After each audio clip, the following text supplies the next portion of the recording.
కాళేశ్వరంలో పుష్కరాలకు వచ్చే సామాన్యుల కోసం తెలంగాణ ప్రభుత్వం విస్తృత ఏర్పాట్లు చేసింది. స్థలం దొరక్క ఎక్కడ పడితే అక్కడ పడుకోకుండా మెగా టెంట్ హౌస్ ఏర్పాటు చేసింది.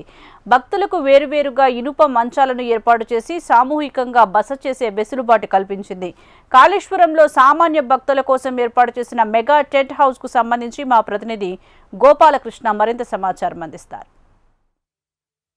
కాళేశ్వరం సరస్వతి పుష్కరాల్లో సామాన్యుల కోసం అంటే పేద మధ్యతరగతి వర్గాల కోసం కూడా ఈ టెంట్ సిటీలో ఏర్పాట్లు అయితే ఉన్నాయని చెప్పొచ్చు. డార్మెటరీ రూమ్స్ మీరు ఇక్కడ చూస్తున్నారు, బెడ్స్, డార్మెటరీ బెడ్ ఇది కంప్లీట్గా ఒక పెద్ద సైజు టెంట్ వేశారు. ఇందులో ఇలా వరుసగా బెడ్లను ఏర్పాటు చేశారు. ఈ బెడ్కి ఒక్కొక్క బెడ్కి ఒక రోజుకి 500 రూపాయలు ఛార్జ్ చేస్తున్నారు.